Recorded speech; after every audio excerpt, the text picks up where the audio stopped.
the condition of inquiry, nobody assumes. To inquire, you cannot have a presupposed knowledge. Because you want to inquire. You are not inquiring something already you know. That's not inquiry at all.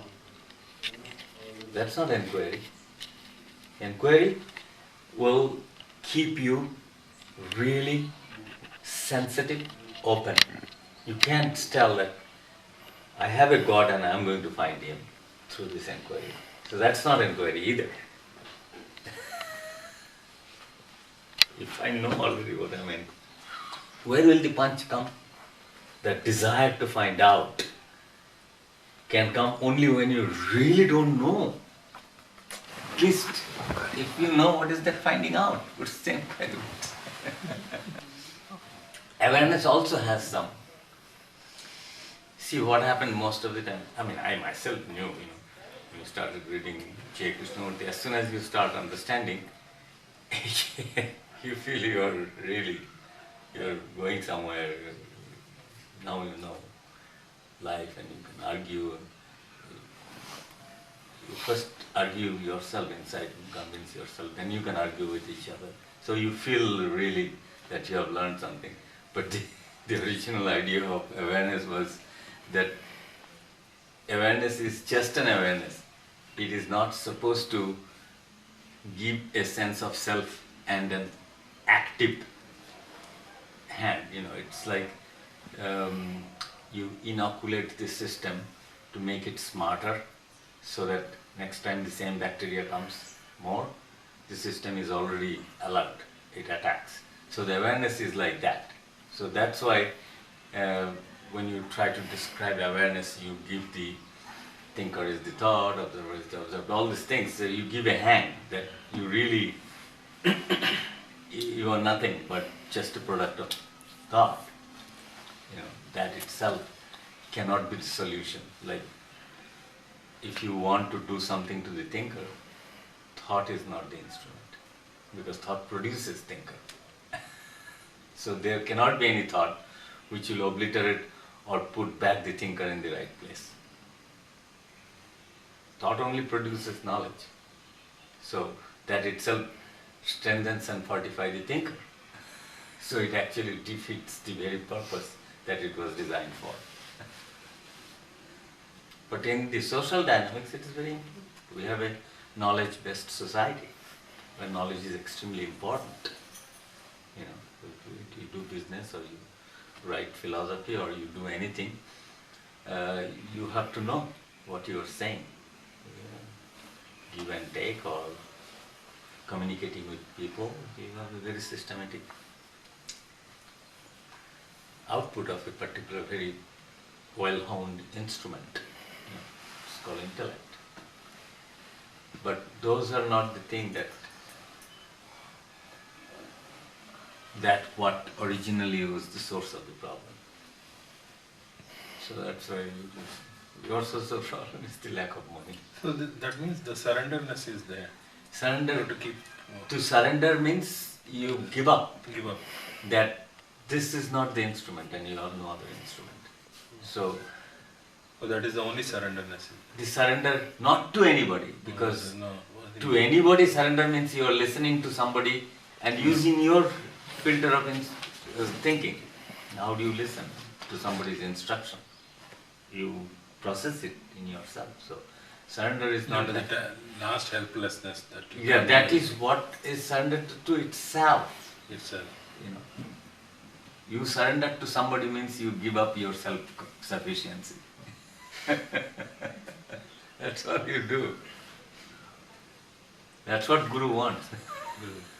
They want to take your self-sufficiency. Paripurna Astha. Paripurna Astha is on nature. You are a part of nature. Not you, the one who thinks. The one who thinks can give, that's the awareness, it can give a small helping hand to identify what is the purpose of knowledge itself. Knowledge, there is no such thing as knowledge for the sake of knowledge. That is, we have been trained that way, so we are bored. We got so much of momentum of learning and satisfying that without that we feel we are bored. So as soon as you are bored, what do? You get, so it's like a drug addiction. You, that hope that you have, that maybe somewhere some more instruction and more wiser things and better person who talks things I will understand, and I will be free from those problems that I have been suffering. It ain't happening. It's not in that framework at all. Doing anything is also doing something in your mind, whether it is bhakti or whatever you do. Even if you sit for meditation, is the machine is in the background running the show. Your expectation, your hope, your curriculum, your path, everything. They're all in the same time, whether you're thinking or you're doing something. Every instant it is the same game that is going on inside us. Is there a point when you're not thinking, like you know you're not thinking?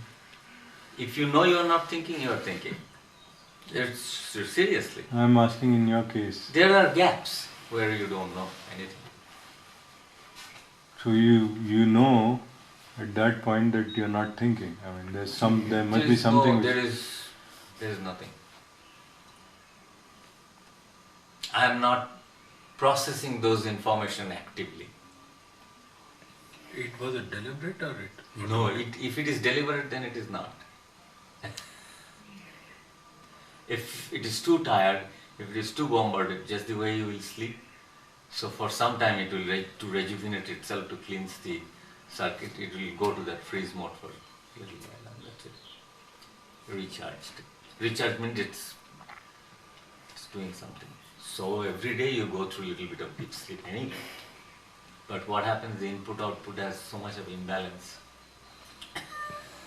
that you really sleep to dream. So if you have to do something, that means you have to think. Yeah. At that point. Yeah, absolutely. Otherwise, it's like a deep sleep. Yeah, otherwise, it's like you don't talk about that, you don't know anything about it.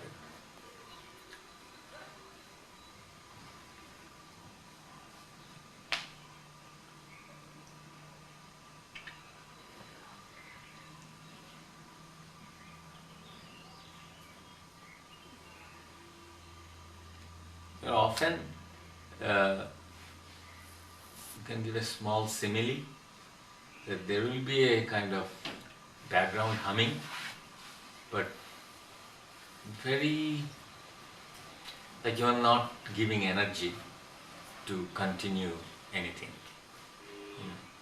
You're kind of withdrawn somehow. So that has a very little impact as far as energy wastage is concerned. So is there a free will there? No, free will is not there. Free will is not there. No motivation, nothing. No. Not creating a motivation is also a motivation. You see? So that way there is no free will. There's no free will anywhere, sir. I mean, there is no free will. I mean, philosophically,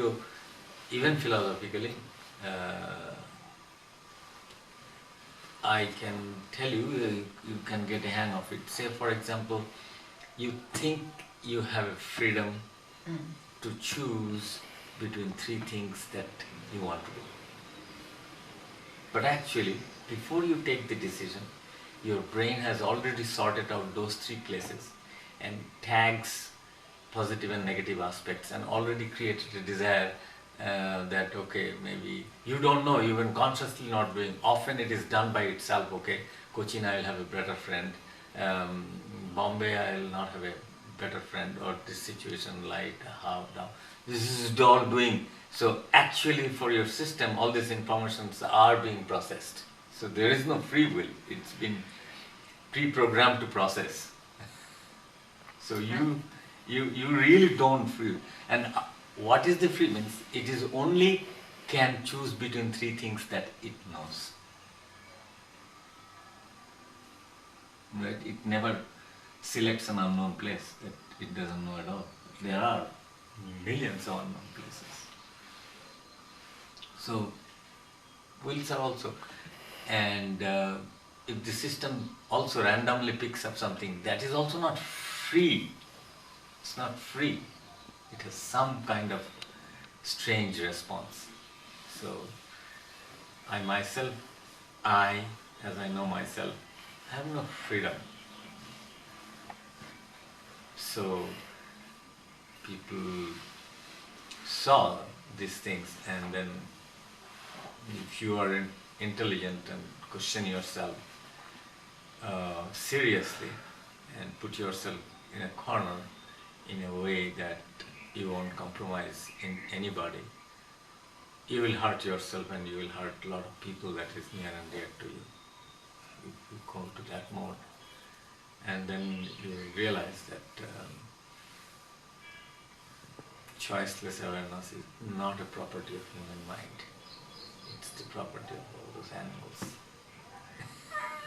The mind itself functions in that kind of spontaneous choices, that it decides by the information that is there, and the process that goes on is an information processor. That's me. So there is no choiceless. The mind, until it breaks down in a very different way than you think, it has a very robust structure, and that structure is always moving around a very center, and that's you. So if this structure has no solidity, then you, as you know yourself, also doesn't have a fixed center. It's very flexible. But So still it's you're very saying, close to being mad, by the way. but still you're saying that it has to work within that sphere of knowledge, which is there. Like Yeah, in when it terms of has to take a choices, decision, there is no other choice. there's no other choice. Even though the center is not there, which But every time you create a center, when you ask me a question, I have no choice but to answer you with the language that I have acquired and the terms and its meaning that I have learned from the literature. So until you ask that question, there was no impetus in me to create such things inside. So recently I read somewhere that what we speak is also already decided. I mean, it just comes out. Just a little, decided not long ago, Yeah. but it's spontaneously deciding. Yeah. I Like mean, we feel that we are speaking actually, I mean, it is, you cannot speak something that you don't know. Obviously, you are a big component of it and the way you developed and learned. But only one very strange thing I discovered, that it is not the way that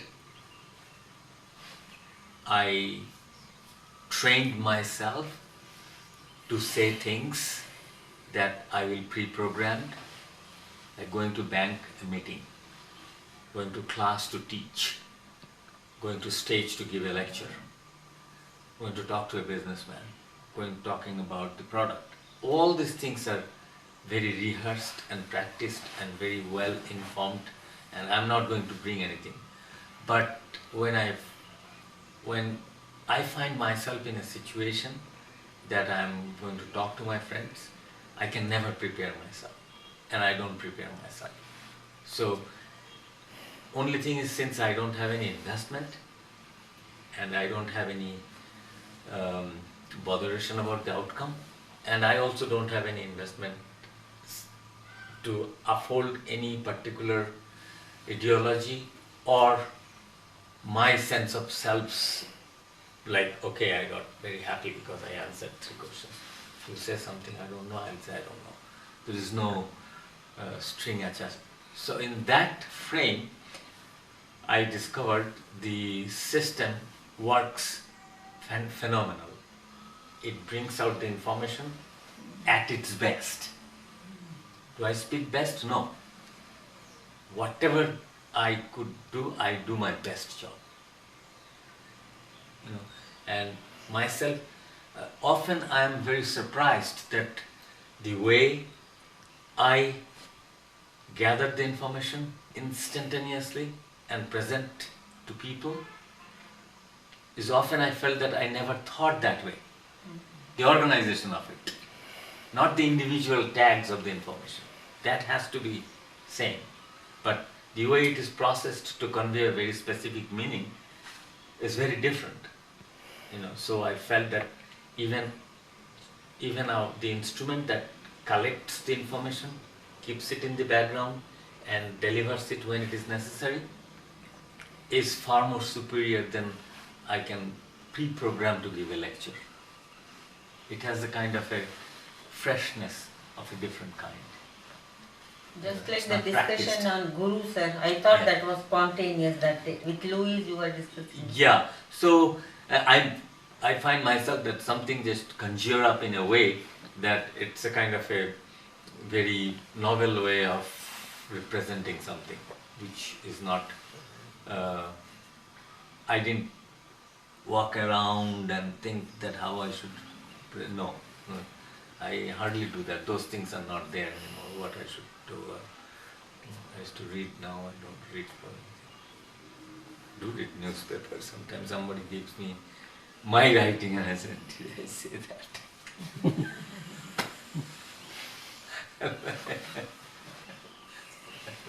But sometimes it's very funny. I exactly know what I was talking, because it's kind of it's like some feeling that you get again. Know that the tag of that feeling somewhere else in the past. So I think there is a signature. When I'm reading something, I exactly know even what is coming. But this is from this. I cannot exemplify a living structure like, oh, this is the best way to live. But at the same time, I feel, what a way to live. No, it's very difficult to convey that,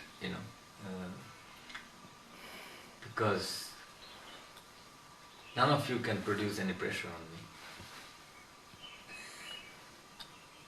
me.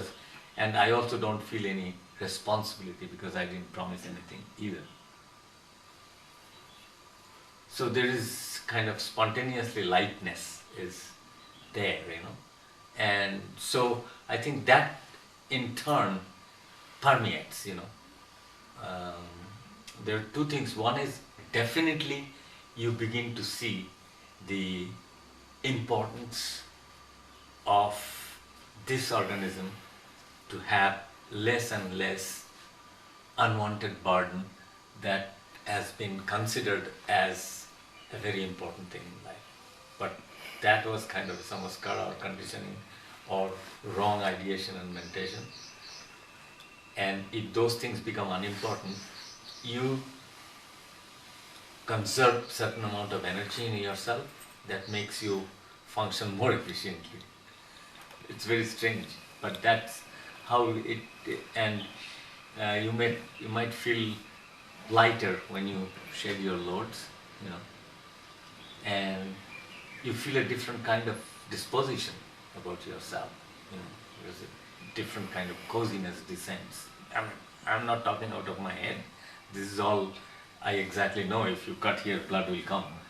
To me, it's that phenomenological. Do I know the entire biochemistry of how bloods are produced? I don't have to. Not in every field we can go that down and know the causal conditions that deep. It's not necessary. So that way, I feel that after that kind of spontaneous shedding of the loads, one feels a kind of a upliftment, which is almost like you can call it, your spirit gets lifted. It's not spirit. You yourself feel a little less burden. What was I afraid of, or some such thing? Or somebody said I have to be somebody. That's meaningless. So all these drives begin to Go on. See, when you started about the inquiry Yeah. from the day one, so later part you said once, Ramachandra machine, Yeah. the love towards the master. So Yeah. that love, does it have any... Yeah, so what happened is, effect? so what I am telling is, please don't misunderstand this as a method or anything. It was my discovery of retrospect, looking back, you know. How it happened was that they were constantly preaching the main song of the Ramachandra mission was, no matter how much you practice, no matter how much you meditate, no matter how much you experience and feel whatever, until you have a real love for the master, there is nothing. That was the story of Ramachandra mission, basically. So that was the main drive.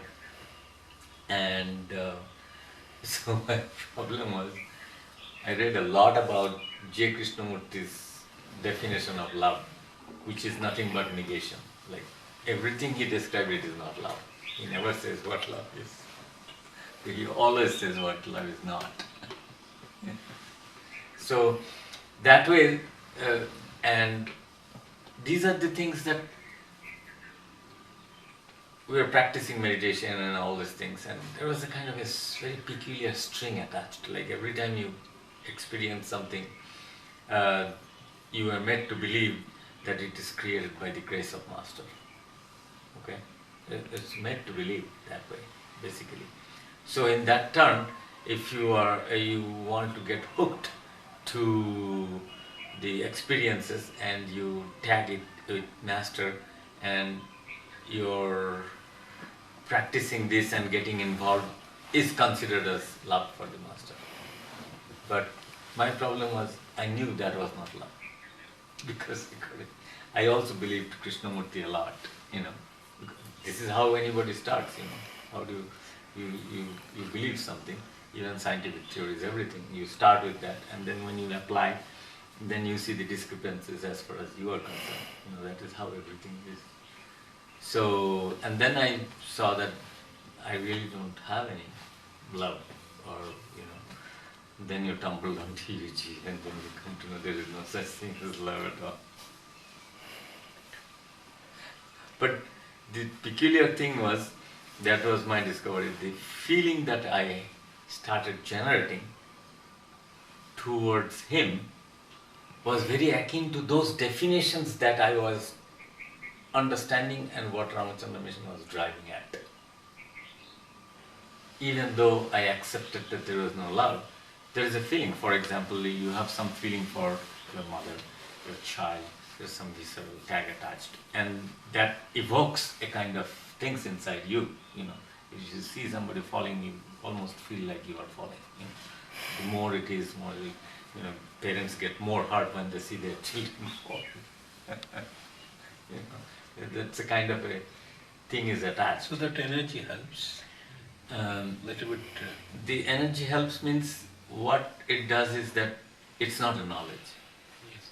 No, the feeling part. The feeling part, if you ask me, my observation, which is not a scientific theory, it's phenomenological, I discovered that I have a lot of power within me, and power means power to handle my own problem. It was not always planned or thought about. Like, I have a certain emotional feeling, and it's all emotional feeling only, because I don't know anything other than emotional feeling. You know. It can spontaneously arise. You know, suddenly you feel, you know, about somebody. You know, and whenever those things happen, I felt a very positive effect. But at the same time, intentionally I cannot create such feeling. So there is a kind of a, it's a kind of a, if I want, then it's not. If it spontaneously generates, I almost called it a causal. I don't know why such feelings are coming. And then I act on that feeling, and I find I used to find myself in a very strange situation, place, has a kind of a magical connotation about it. Even though I found that this is how it happens, but I can't generate that feelings by myself. See, there is a, because if I want to get something done, and if I try to generate that feeling, it's a kind of the result that I had discovered in a previous situation was very spontaneous, you know. But I could never do that. If I do that, try to say, for example, I want to pass my exam. That's a want. So I want to create love for my master. It just becomes hodgepodge. It's not spontaneously generated. There's a very special cause attached. My child is sick, so I sit down and start praying Yuji. It has no meaning. So there is no, the moment I put a logical connection, that me which is there is not allowing that spontaneous generation of an action. So it was always kind of a reaction if I plan. If I don't plan, it's a spontaneous action. It's very strange, it's difficult to even say. So how can I say anything to anybody on that ground? That do this, do that.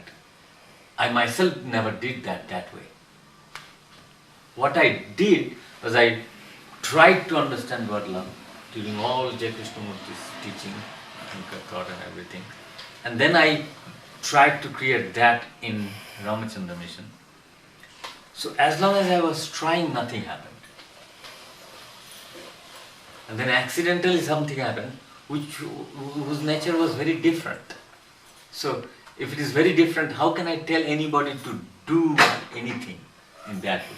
But at the same time, suppose if I was disturbed, if I were disturbed and then I found that if I start doing meditation, then it helps. For example, I was breathless. So what I did, I started walking and running. After some time, that's gone. So that's the kind of thing I can tell you, daily walk sometime, or sit down and try to focus yourself, your anxiety will go down. Those are the things. But the main thing that made me surprised, that doesn't have any method, or because I never did it myself. So if I did not do anything to arrive from point A to point B, how can I tell you to go from A to B? It's nothing by doing. You see, I feel helpless to tell anybody what they should do. So somebody said, I'm sure there was some kind of very deeply peaceful state about Ramana and all these things. I say, you know nothing. What do you know what Ramana was? State? Tell me. One thing you tell me. How can you ask for a thing that you have no idea about? What state? If you see that, okay, he was a very peaceful man, you want to be peaceful, so you are longing to be peaceful. For example, very simply put, what else do you really know about him or anybody, or even you? Zero. He was completely antidote of all this.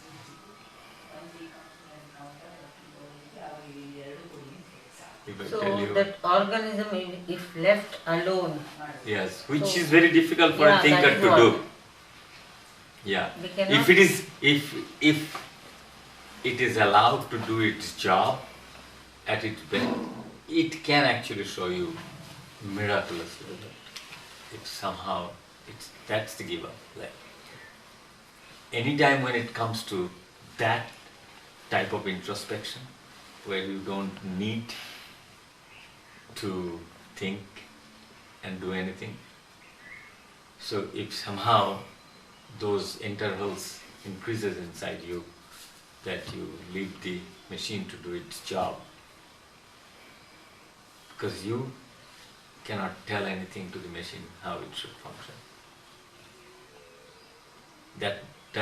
That knowledge is just a pipe dream. Why? Because if you try to close your eyes, you never in touch with anything that is going on inside you. You never. So, if you are never in touch with anything that is going on in you, how could you instruct it to acquire a situation that you are seeking for? You see the point? So did deliberately quietening your mind, did it help you? At certain point, you acquire a technique. Like every day if you run, you acquire strength and vitality. If you sit down and try to watch what is going on in your mind, you begin to enhance your capacity to keep yourself away from random thing that is going on in your mind. You gain some focus. In fact, that's the yoga, and it increases even your efficiency of thinking. That's called attention. Attention has a great merit to everything that the life has in this world. The ability to pinpoint your attention to one direction and keep it there for a long time is the only way one can learn anything. And when it is deficient, they call it a disorder, attention deficiency, ADD. And I think the Indian yoga is the best antidote for ADD. The meaning is the tendency of the mind to fluctuate has to be arrested. Yogesha Chitta Vritti, that's just a medicine for ADD. So in that way, it has some positive effect. Physical exercise has a positive effect. Keeps you feel healthy. So your ability to focus on a particular thing for a long time, you immediately see its result. How do you know anything without paying attention? So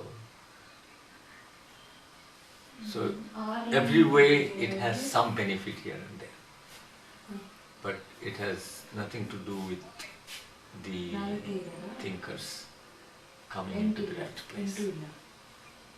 What it was designed to means it should always give a helping hand to restore the overall integrated balance of the organism. That I call it true well-being. The thinker should always resonate or give a helping hand. Now, you ask what is true well-being, what is the purpose of life? Again, big philosophical question. You can go on spending hours and hours disturbing the equilibrium.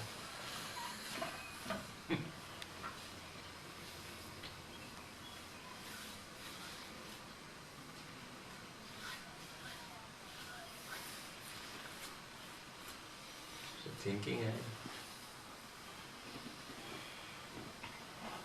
potential is Like